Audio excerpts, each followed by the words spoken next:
C'est un immeuble de 16 logements, construit quasiment dans le centre de Nîmes, dans un ancien faubourg du 19e, situé d'une part en limite d'un quartier résidentiel de maisons de ville et d'autre part le site plus monumental de l'ancien hôpital qui est aujourd'hui transformé en université.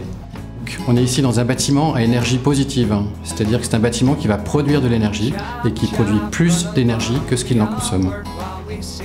Nous sommes sur une structure en béton armé avec des voiles de 18, des planchers d'une vingtaine de centimètres. Nous avons au niveau de l'enveloppe mis en œuvre plusieurs isolants, donc des isolants en façade haute performance, des isolants en toiture terrasse et dans les combles, donc qui sont plutôt de la laine soufflée dans les combles.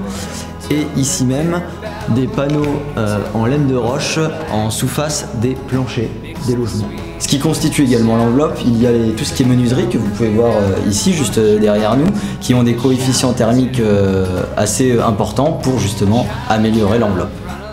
Pour la production d'eau chaude sanitaire, nous avons mis en œuvre des ballons thermodynamiques sur air extérieur. Au niveau du chauffage, nous sommes sur des panneaux rayonnants haut rendement. Au niveau du système de ventilation, nous avons des extracteurs à haut rendement qui permettent de réduire de l'ordre de 80% les consommations énergétiques. Au niveau des éclairages des communs, nous sommes essentiellement sur des éclairages à LED. Et au niveau de la production d'énergie, on a un ensemble de panneaux photovoltaïques sur l'ensemble des toitures. Un point important, c'est que l'immeuble est composé de 2 ailes. La partie centrale est entièrement ouverte. Naturellement, il y a cet appel d'air et cette ventilation qui participent pleinement au confort des habitants.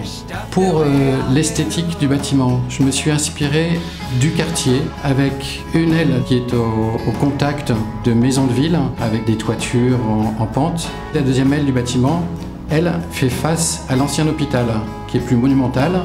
Alors ce qu'il faut souligner, c'est qu'il s'agit d'une opération, on l'a dit, BEPOS, un bâtiment énergie positive, et c'est le premier, à ma connaissance, réalisé par une collectivité sur le département. L'Habitat du Gard a voulu prendre de l'avance, ce qui est aujourd'hui expérimental deviendra la norme.